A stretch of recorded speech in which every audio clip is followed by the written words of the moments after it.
Bonjour, tu testes cette nouvelle formule et tu te demandes bien ce qui va en résulter? Eh bien, cette vidéo est faite pour toi. Sinon, tu es un élève de terminale STMG. Bien, donc, eh bien, voilà pour cette première séance en distanciel avec vidéo YouTube. Voilà, ça fait un petit moment que je le fais avec d'autres élèves en distanciel. Nous, c'est vrai que vous étiez donc une semaine sur deux en groupe, donc vous ne l'aviez pas eu. Cette fois-ci, vous êtes tous chez vous, donc eh bien, on va utiliser ce système, c'est-à-dire qu'on aura une vidéo par heure de cours. On a donc une séance effective pour cette semaine de cours, et puis on aura deux vidéos pour la dernière semaine en distanciel, enfin, après à voir si ça se poursuivra, mais en tout cas c'est ce qu'on a prévu pour le moment, donc on a 3 heures, 3 vidéos pour les cours, donc toujours sur la partie histoire. Concernant le chapitre 4 sur la décolonisation et les nouveaux États qui se mettent en place liés à cette décolonisation, on en avait fini avec le grand 1, cette fois-ci on en est au grand 2, c'est-à-dire construire de nouveaux États. Et première sous-partie qu'on va voir ensemble, le grand A, établir la souveraineté des jeunes États.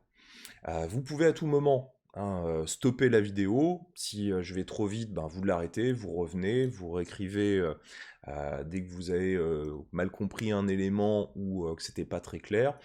Ça vous permet donc comme ça de mieux jongler, hein, plutôt que de le faire juste en connexion.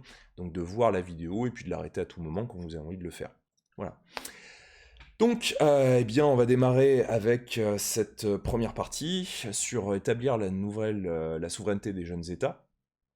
Alors, ça va être une vidéo assez courte, hein, l'idée c'est surtout d'amener petit à petit cette réflexion, hein, sur ces nouveaux États. Alors, vous pouvez tout de suite noter, hein, que les nouveaux États sont fragilisés eh bien, par les séquelles de l'impérialisme, hein, c'est-à-dire donc cette organisation liée à la colonisation. Donc les nouveaux États sont fragilisés, hein, par les séquelles de l'impérialisme, deux points. Alors premier tiret, eh bien, on a les infrastructures qui ont été pensées pour l'exploitation et l'exportation des richesses vers les métropoles, et non pour le bénéfice des populations.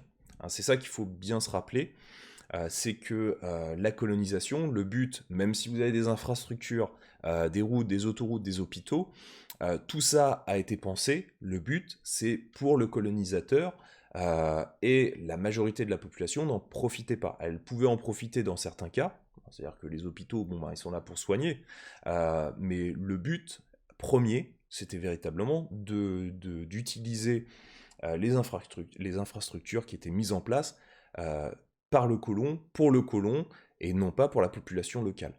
Et deuxième tiré, vous pouvez noter que les frontières ont été établies par les Européens au XIXe siècle, sans tenir compte des peuples, et donc de nouvelles frontières sont parfois tracées, entraînant des migrations massives, voire des massacres, notamment entre l'Inde et le Pakistan, suite à la partition de 1947. Hein, je remets pas la vidéo qu'on avait qu'on avait vue ensemble, hein, mais je rappelle que lorsque l'Inde s'est mise en place, hein, ce qu'on appelle l'Union indienne, l'État défini, et le Pakistan, vous avez eu donc une population qui a été massacrée de part et d'autre, hein, tant hindouiste que musulmane.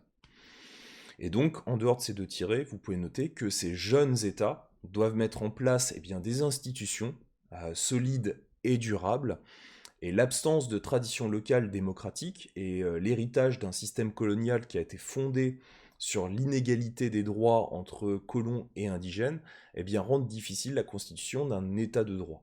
C'est-à-dire que c'est pas évident pour ces jeunes États qui deviennent libres du jour au lendemain, de s'organiser, de se structurer d'une manière démocratique. C'est-à-dire que quand on leur a pas demandé pendant plusieurs décennies comment, ce qu'ils voulaient, ce qu'ils désiraient, comment s'établir, comment fonctionner en tant que peuple, en tant qu'État, ben, forcément, il y a un trou de verre, si vous voulez, il y a un déplacement, un vide qui se crée automatiquement et qui va être comblé parfois avec des tensions.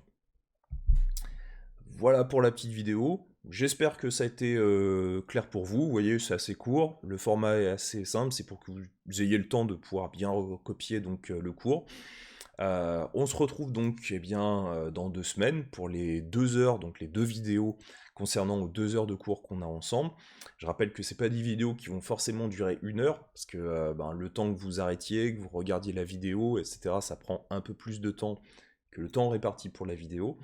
Mais c'est fait pour être un format court qui vous permet plus facilement, je pense, de prendre le cours en note. Quand on voit qu'il y a peut-être 10-15 minutes de vidéo, ça fait un peu moins peur que si on voyait 1 heure et demie de vidéo qu'on va devoir se recopier. Voilà.